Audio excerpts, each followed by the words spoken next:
Welcome back, guys. We're here with another tutorial, and in this tutorial we'll be continuing our Elance course.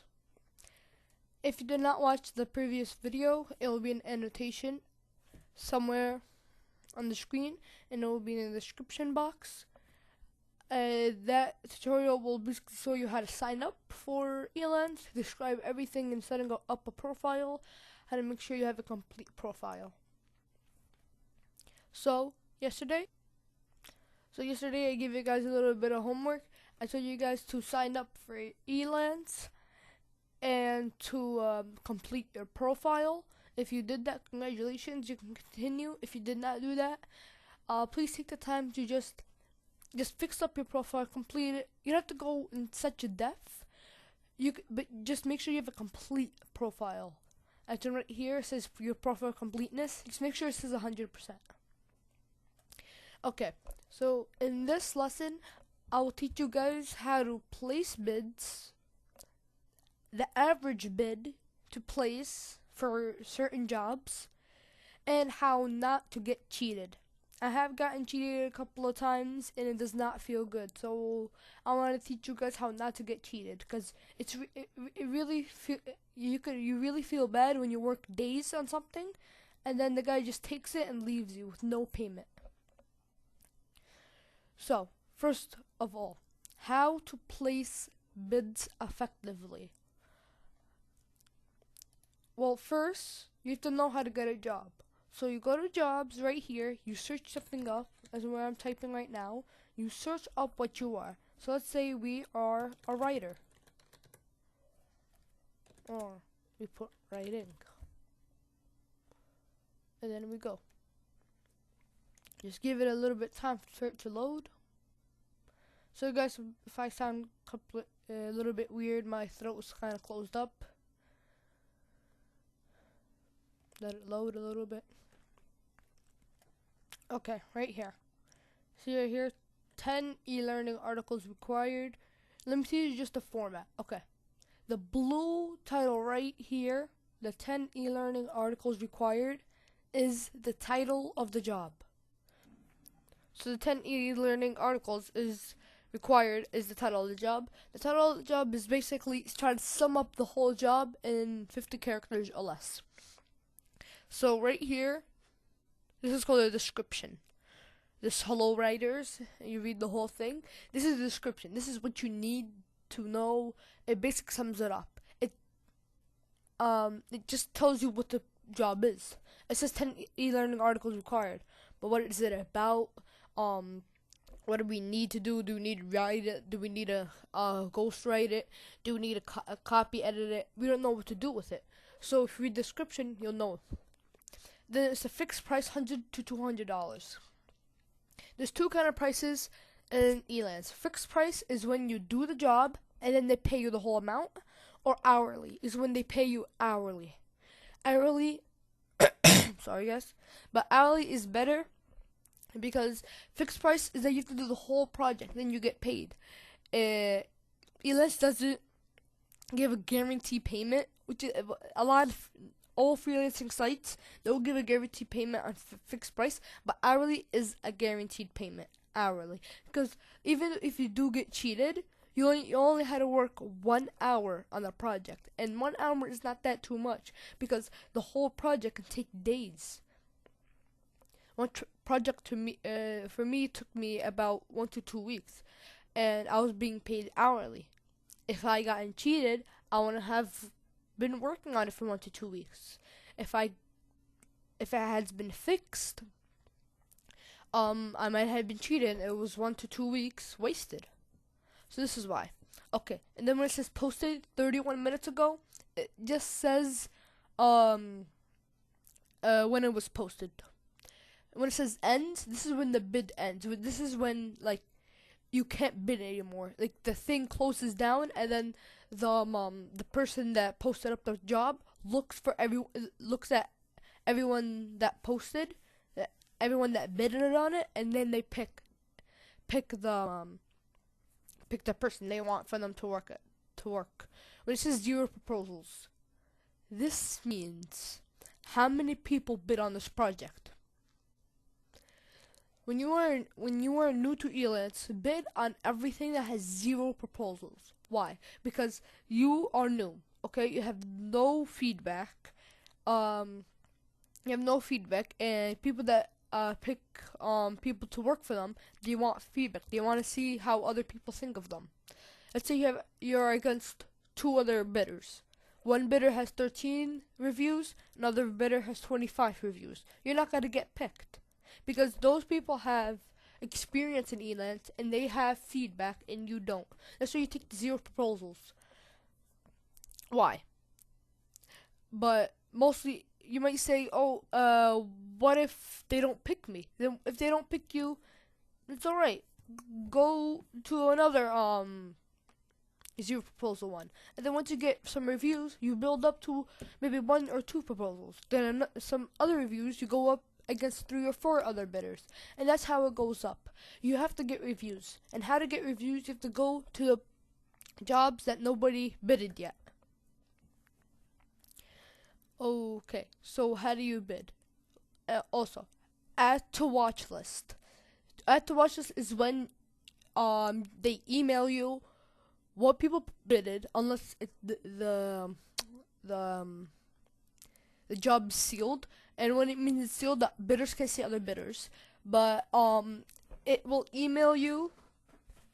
It will email you what other people bidded. It will email you what the person that posted up the job put as in a message. If you really want the job added to watch list, so the person that posted the job will always keep you up to date about what's happening.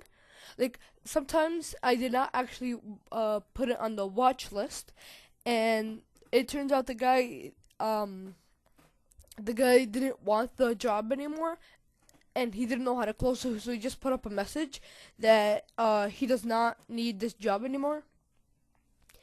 And I didn't know that, so I kept going on bidding, and I kept trying to perfect my bidding, and it never actually happened. It was just a waste of my time. It was a waste of a Bitcoin. A Bitcoin is that you can only bid on 35 jobs per month. I think Elance Pro people that have Elance Pro accounts can bid up to 65 in a month. This is just to prevent spammers to spam every single job, so you can get a lot of money. So, for example, let's say they didn't have a limit. I would put a bid on this, and then on the next one, and then on the next one, and I keep going on and on and on. But it's better if you go in the morning, because right now, my time, it's 9:45 a.m., and of course someone's mowing the lawn. But it's 9:45 a.m., and see, zero proposals, 1, 0, 0, that's 4. But see, there's not a lot of bids in the morning. And of course there's people mowing their lawn in the morning. But there's not a lot of bids in the morning, so it makes it good if you go in the morning. And late at night, but a lot of people like to give a lot of late nighters like to go at night because they know not a lot of people go on it. So if you are an all-nighter, it's better if you go on Elance, you try to find some jobs. I have found some decent jobs at 3 a.m. in the morning, just because I couldn't sleep. So if you can't sleep, why can't you just go down to your workplace, your computer, your laptop, your Mac, whatever you use, and just try to get some jobs, because nobody goes at 3 a.m. in the morning. And they don't do things on your time zone. You can enter that you want just from the United States, but if you don't, it takes from other people's time zones. So if you see something like with 32 bids and at 3 a.m. in the morning, it might be from another time zone. It could be from from Africa or anything. It could be from Africa. It's 8 hours back. So in Africa, it could be 7 o'clock p.m., which is normal for a lot of bidders to go on. So how to place a bid? You just go to the title and click on it. Then you wait for it to load. I'm waiting for it right now. Sorry guys if my computer's a little bit slow. I need to get a new computer. It's obvious. Just let it. It's loading. Just give it a minute.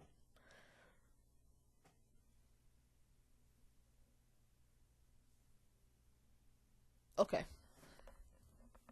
You see here?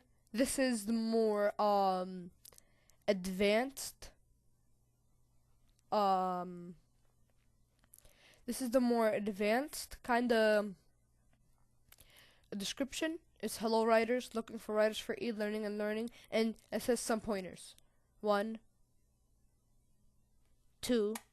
See, and you have 8 things you have to be. I can't actually bid on this, but it's quite simple. It's just why are you right for this job, and then just post in your minimum hourly rate for this, or if it's fixed price like this is. Just type in how much you want. It says budget $100 to $200. That means the client can only pay you $100 to $200. It can only pay you $200 or less. It's best if you don't go to the maximum, but don't go to the minimum, because you can get more. So for $100 to $200, I might bid around 120, 130, maybe 140. But you shouldn't bid too high if you're just new.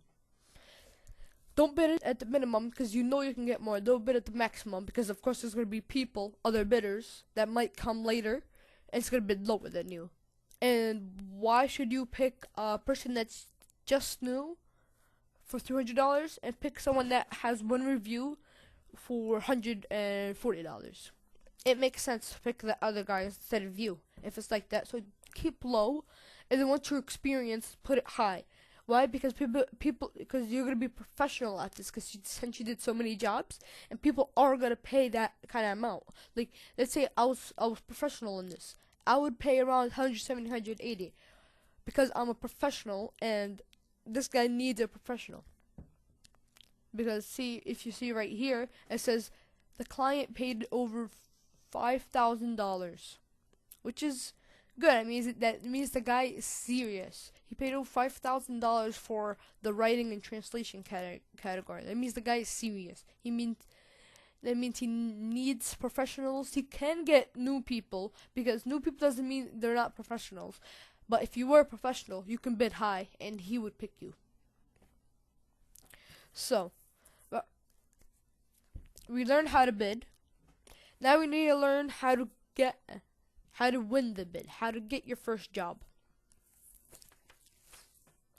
First tip. You should take a look at the buyer's previous jobs. How? You just click on client info and you search, and it's gonna be like I don't know what's his username, but it'll be like, let's say his username is John. It's gonna be like, John awarded this project to this name, and then it shows the price. And then John awarded this project to this name, shows the price. And then it keeps going on. And then just look at the prices the guy picked, so you kind of get the idea of what the guy is willing to pay, and put your price as that amount. It's really, really good, and it really, really works out. I've gotten maybe over a dozen jobs just by doing that. Also, you can see what I have mentioned, John awarded this project to this name. Click on that name and see what he bidded on that project. Then kind of use the style and the format of how he bidded. Second tip. Read the buyer's job description, which includes what they are looking for in a provider for that particular project. What that means, you see this right here? Keep at it, alright? Look closely. Make sure you know everything. Okay? I know I repeated myself, but you have to make sure you know everything. If you don't know one skill, they're not gonna pick you, because they listed what they need. If you don't have what they need, they're not gonna pick you, and it's just a waste of a Bitcoin. And to be honest, Bitcoins are scarce. And I do have Elance Pro, because I have been working in Elance for over 2 years, and I think it is worth it, at least for me. But 35 Bitcoins, it's not a lot. I mean, per month. So you can only, to be honest, you can only bid maybe or twice in once or twice in one day to make sure it's even.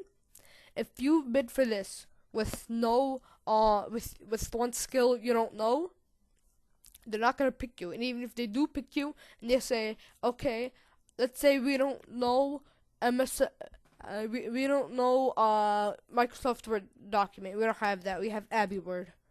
Abby Word is a Microsoft Word knockoff. It's one of the most known ones. It's really big, and it's like Microsoft Word, but it's more it's free. It's free. It has everything Microsoft Word has, but it's not as famous, sadly. I actually do have both Microsoft Word and Abby Word, but let's just say you do use Abby Word. You don't know Microsoft Word. Should say, okay, can you send me the Microsoft Word file? You can't, because Abby Word sends a different file than Microsoft. So, and let's say the guy can't open Abby Word sends MFW files. Let's say the person, I think they send that, and let's say the person can't open it, and they're gonna ask, why can't I open it? I thought you sent it by Microsoft Word. And because they don't have Abby Word, they can't open it. But then, what are you gonna say? They're gonna say, I don't have Microsoft Word, I have Abby Word, please download it so you can open it, or something like that. And then, of course, they're gonna revoke the award. Revoking the award means taking the job away from you and giving it to another bidder.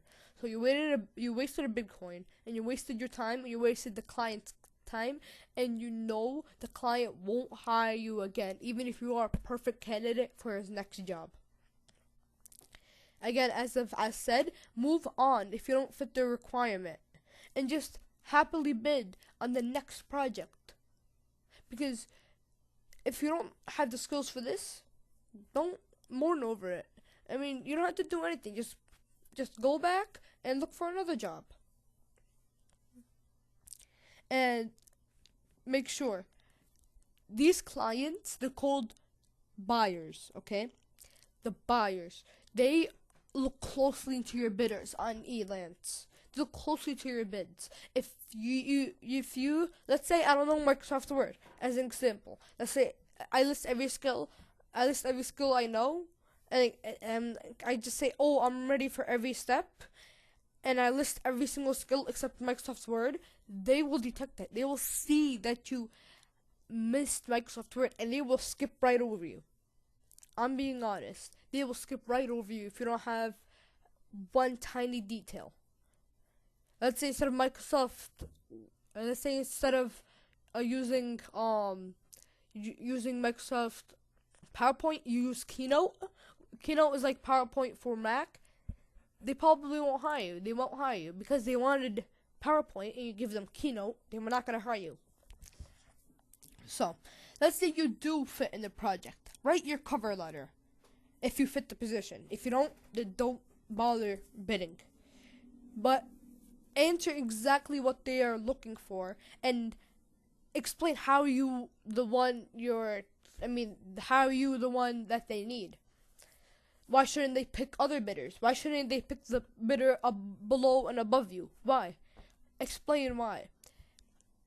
Again, I develop websites, and I tell people why they should pick me because I charge $500 per website, and I'm a professional at it. I've been creating websites for over 3 years, and I tell them why my service is better because I pay $500. I charge $500. Other professionals charge $800 and even more, and we still have the same quality. So of course they're gonna pick me because they saved over $300. So of course they're gonna pick me because I saved them money by giving them the same quality.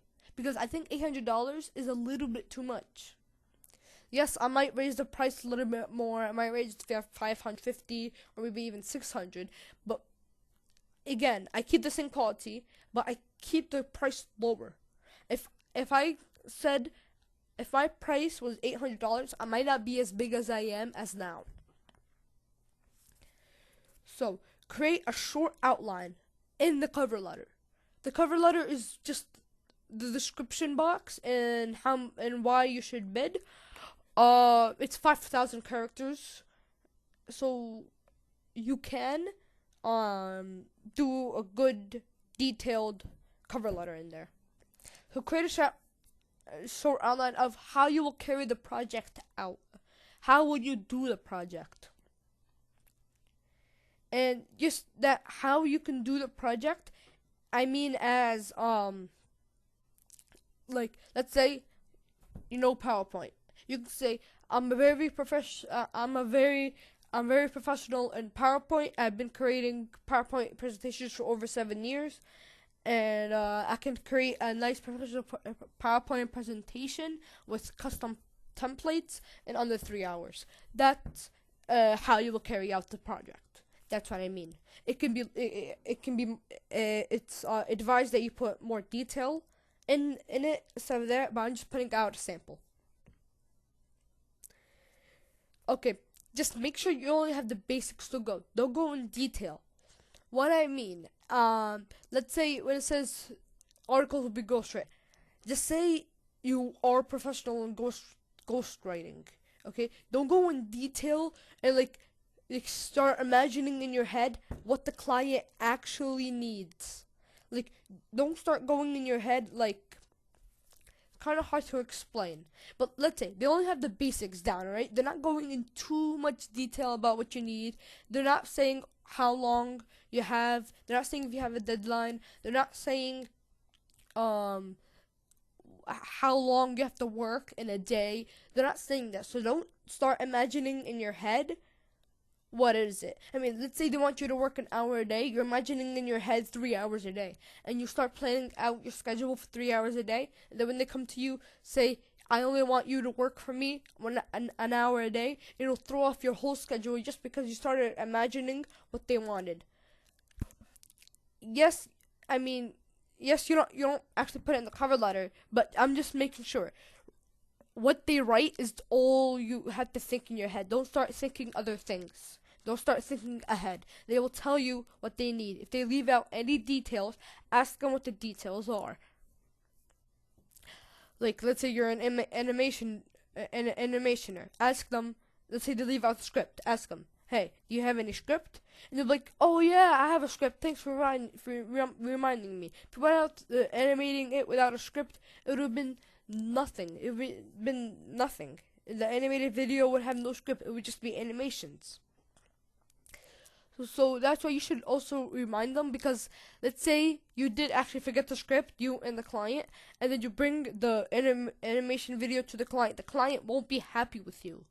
Even though he forgot to do it, he will still not be happy with you. He or she will not be happy with you. So make sure you get every detail in.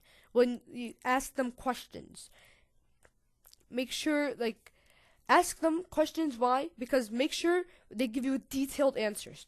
Because the more detailed their answers are, the more the more the project you're doing it for them will suit their needs. So they'll be even more happy with you just because you just ask them a simple question and they answer you in detail.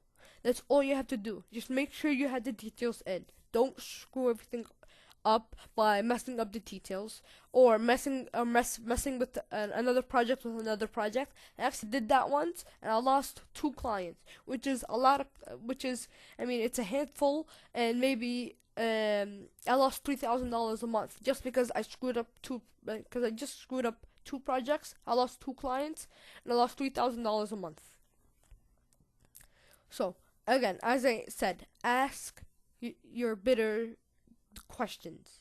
Just make sure you ask them, okay? Because if you don't ask them, the project you would have made will be numb. It will be numb. I mean, it would have nothing. It would have no applying to the client, because you didn't do what they wanted. Even though they didn't tell you what they wanted, they will still not be happy with you. And clients aren't like that. Clients can be very, very rude in some cases. They could be saying, "Oh, sorry, it's my fault. I didn't tell you the details." But some of them, some of them can be rude, and they could start using foul language. If they start doing that, just revoke the award, and you can report them to Elance terms and conditions, because you can't use foul language, and you have to have everything in order. As in the terms and conditions, you can't disrespect your client or the person that's working for you, or your worker. So report them, and they might have their account closed.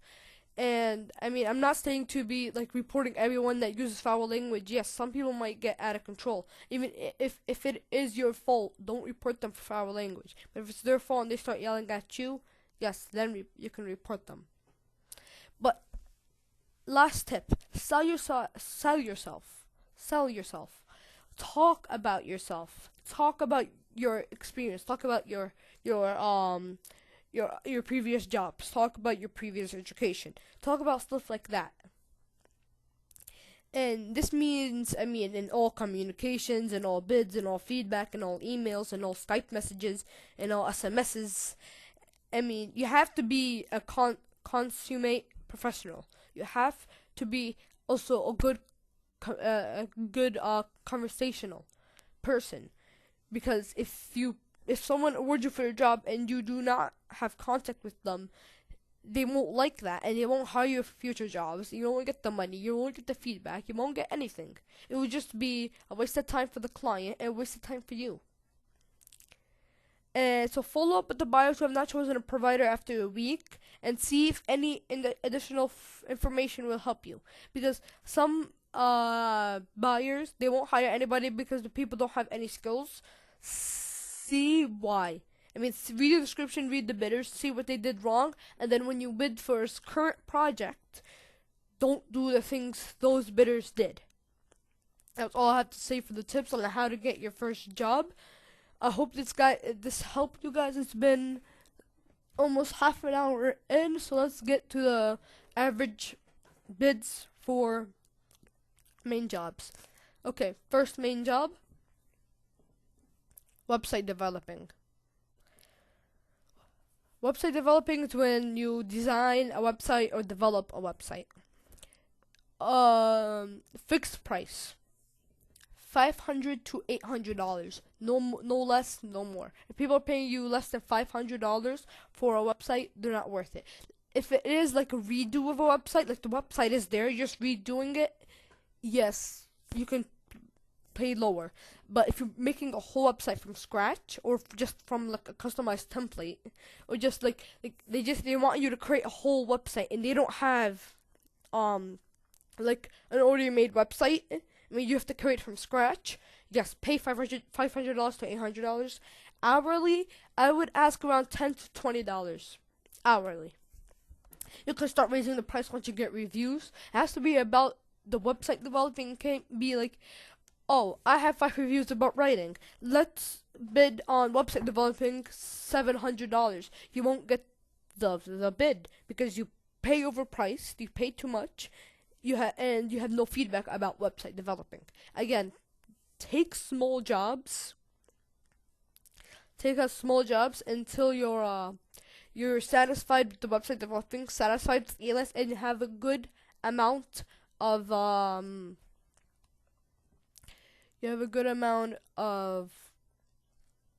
reviews about the subject. Okay, we cleared out website developing.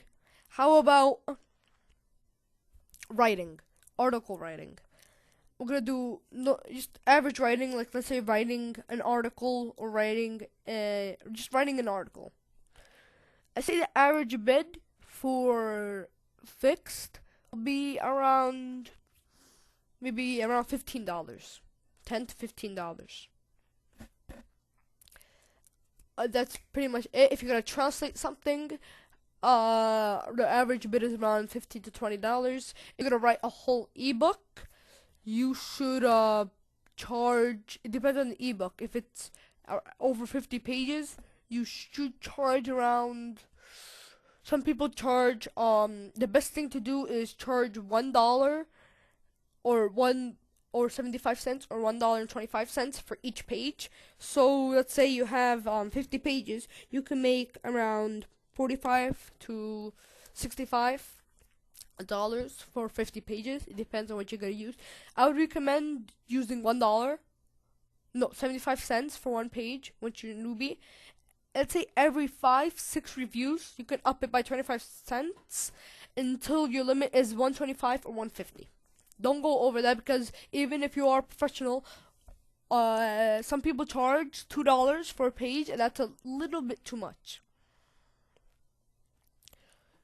Also, let's go on. We cleared out writing. Let's go to animation. Animation, there's a lot of change. There's a lot of work about it. Animation is a tedious project, but you shouldn't go overpriced. I don't know animation, okay? So I posted a job on Elance. Again, as I told you, if you sign up, you want to work, you can also hire. If you just want to hire, you can't find work. I'm just giving you a heads up. Just find work so you can do both. But posted a job. So this one guy bid, and he sent me private message. No, he sent me an email telling me the price of what he's gonna do. His price was an outrage.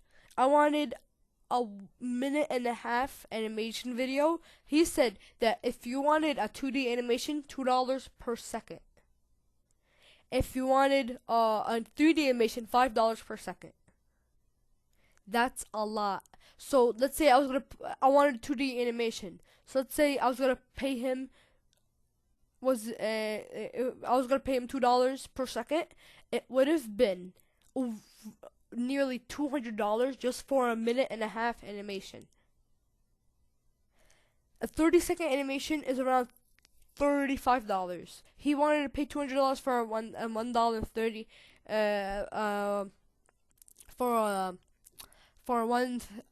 for a 90-second video. That's a little bit too much. I did not actually award him. That's why. He was a professional. I saw his samples. They were good, but it was just a little bit too much. So for 2D animation, I'd say around every 30 seconds. I'd say around for 1 second of a 2D animation. I'd say around 50-75 cents. Don't say that to your client. I'm just saying, because I would have actually picked that guy. That when he charged me $200 for the thing, I would have been almost forced to pay him $200. So I'm not saying, like, don't say to the person what your price is. Just tell the person that tell your client that, let's say I'm paying 50 cents a second, and the thing, actually I'd say maybe a quarter a second. 50 cents a second is good. And a client asked me what the average price is for a minute video. I would say around $30. $20. It's good. It's a good price. You have to say 15 for 20-second animation video. I would say around $15 to $25. 15 if you're new, $25 if you're a professional.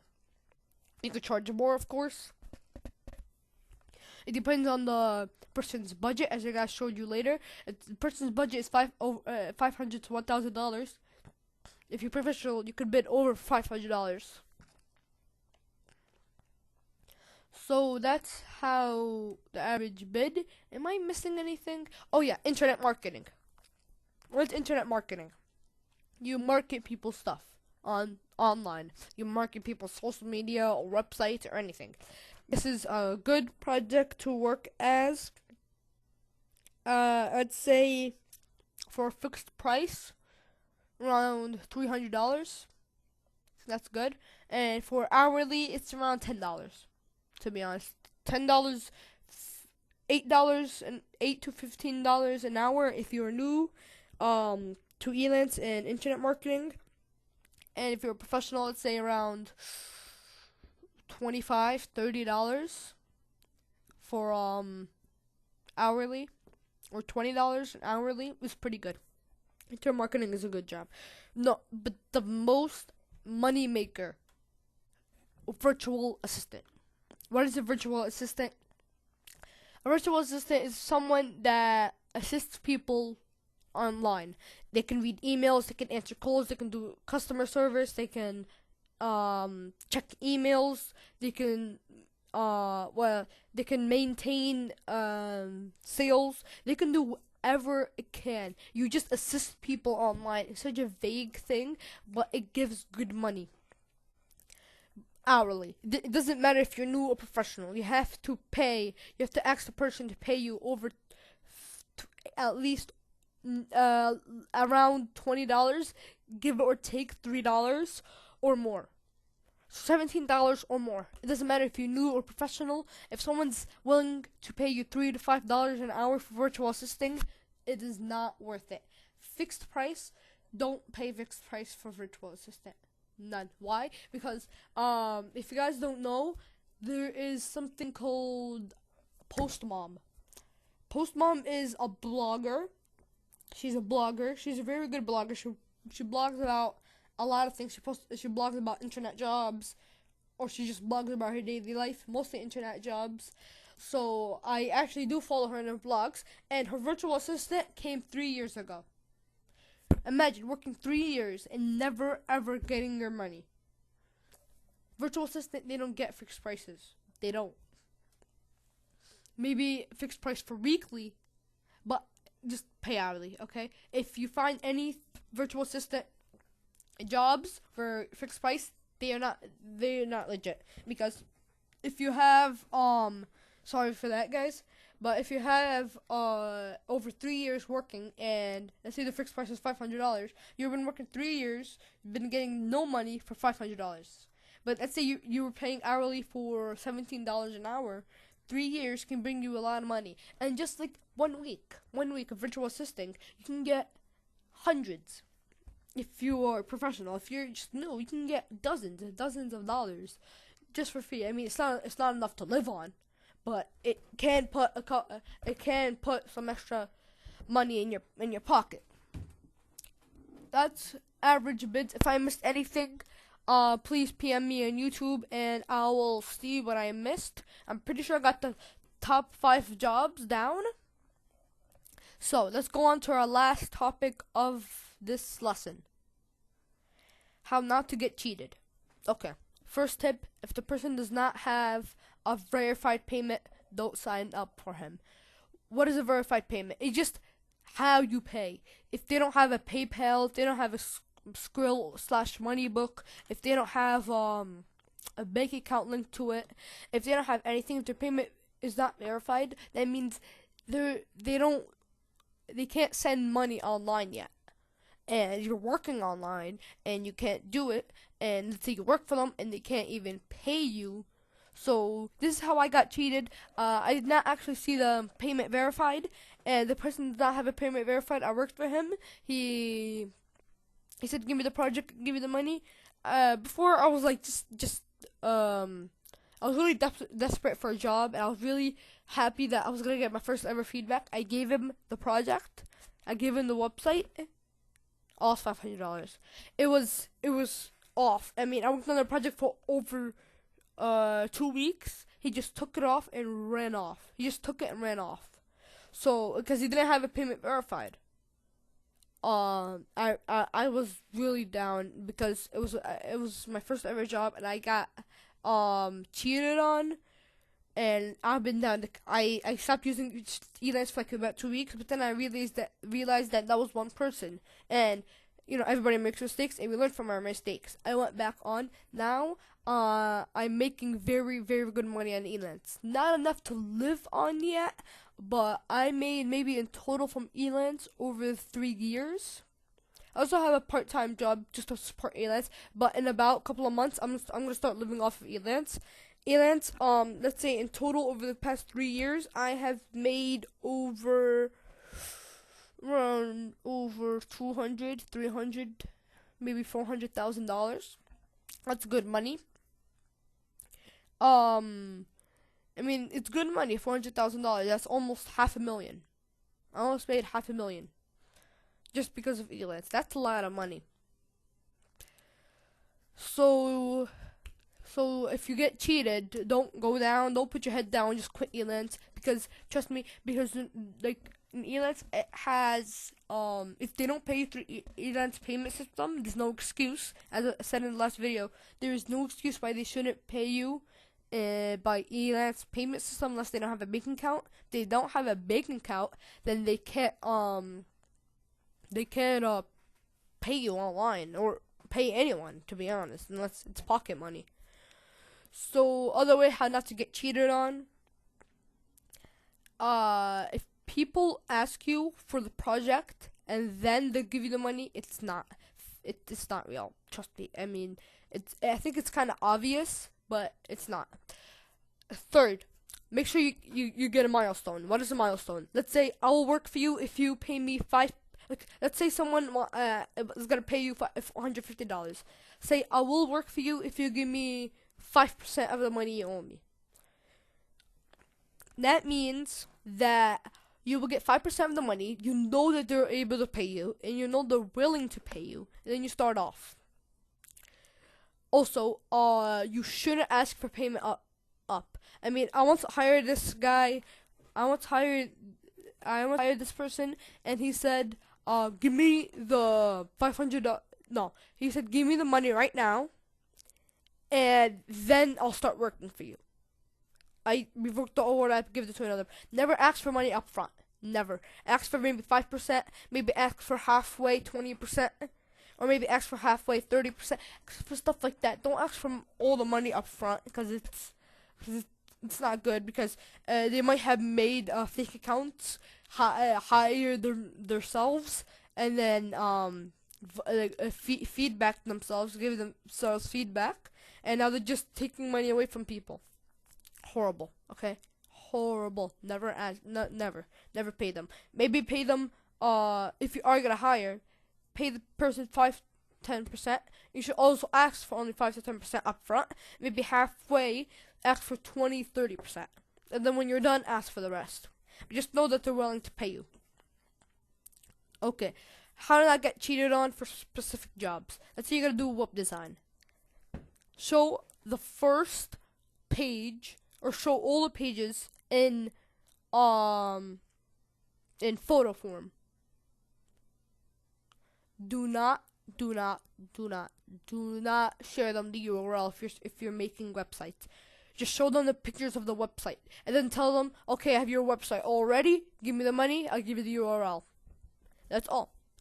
Let's say you are a graphic artist. Let's say someone asks that they want their photo 800 by 800. Okay, tell them, okay, I made your photo. I will send it to you 500 by 500 or 500 by 400, so that you will not cheat me. You can see the finished artwork, and you cannot use it because it is not done. What I mean is that you finished it, but you put it in the wrong size on purpose. Tell them, don't worry, I have your finished work. You have seen the thing. You have seen the photo. Now give me the money, and I'll give you the project. That's how you do it. Let's say you are writing an article. This is kinda hard. Show them a sample. Show them the first paragraph, the first 2-3, maybe first 2 paragraphs, and if they're willing to pay you, they will, and then they give them the rest. It depends. Let's say you're writing an ebook. Show them the first maybe 2 chapters. If you're rewriting an article, show the first 2 or 3, depends on the size of the article, 2 or 3 paragraphs, then send them it. And what else am I missing? That's pretty much it. If you're making what is there? I guess there's nothing really more. If I missed anything, please again PM me on YouTube if I missed anything. But that's how you not get cheated on. That's how you bid perfectly, and that's how you get your first job within your first week. So I hope you guys liked this video. As always, like, comment, and subscribe, and a lot of videos like these are going to be coming up. Yes guys, I know my videos are kinda long. I mean, this one's 45 minutes and the one before it was 40 minutes, but I want to go in depth because there's a lot of videos like these that go on for like maybe 5 minutes. You can make money online. You watch a 5-minute video, there's no information, none. But in my videos, I am trying, and I hope that I giving good information to you. I mean, yeah, sometimes the information I give you guys is kind of obvious, but I give very good information. Well, as in my eyes, and how seen a lot of other people's clients, because I used to teach these lessons I am teaching now written. I give them to maybe 4 clients. They said it's very good, so I want to give it to the public for free. I used to do those for free, so I used to like give out my email, and they send me that they want the lessons, and I send them by email. I did it for free, so I said why just do it written and only to small amount of people. A lot of people out there want to know how to get money, so that's why I give it to you guys, because I want you to make money online. And yes, because I learned this. I teach myself how to make money online. I teach myself how to make websites. I teach myself how to make money online. If you guys are hyped up for the website, I'm gonna start making a tutorial on how to start a website business. How to make because right now I started a website business. I make over maybe $600-$700, over $700 on per website, and just one website takes me maybe about a week or 2 to make. So I just imagine getting thousands and thousands of dollars just in 1 month, just making websites. And it's actually, websites are actually kind of fun to make. If you have some music in the background and start making websites, it's actually fun. It's entertaining. It's fun. It's fun how you see the website develop, and you get feedback. I work as an individual, but I make very good websites. I am actually making a business website about how I release all the websites I make, and you can sign up for lessons. So once that website is finished, I will release it, and I will start making videos about it too. So I hope you guys are excited for that, and I hope you guys like this video. And if you guys are hyped up for this this tutorial, you'll be on your way making money online in about 2-3 weeks. So hope you guys like this video. I know I said that 3 times already, but I am actually working really hard to make these lessons for you guys. And just, if you guys can just please subscribe, that would be amazing. And bye.